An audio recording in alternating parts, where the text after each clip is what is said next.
बोला दिसंबर में कमर खिंचलू मजा के 3 बजे रतिया ले सुतेलू पाके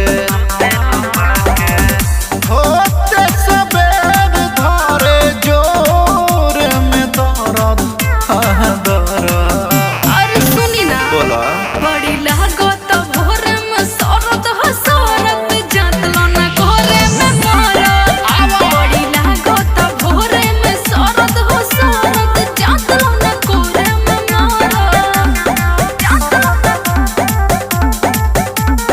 म्यूजिक बाय आशीष श्रीवास्तव।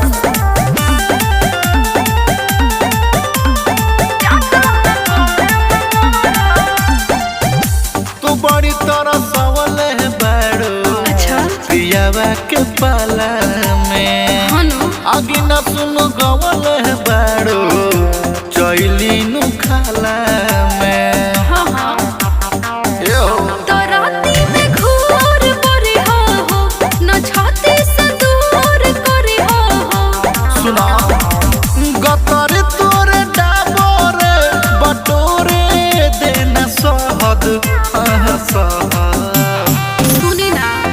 बड़ी लागत भोर में सरद हो सरद जातलो ना कोरे में मरद बड़ी लागत भोर में सरद हो सरद जातलो ना कोरे में मरद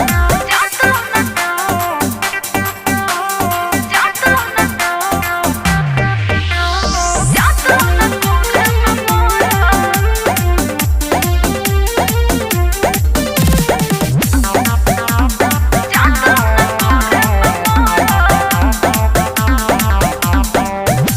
आशीष से करवट भइलू आधा दिसंबर में जवनिया बुरादा कैलू सटलू न कमर में यो का हो सतवला से जड़न सैया के गरम लुट मजर जइया के सुना दूधवा न जड़ई करे घोरे देहरद हर बुझलू हाँ जी बड़ी लागत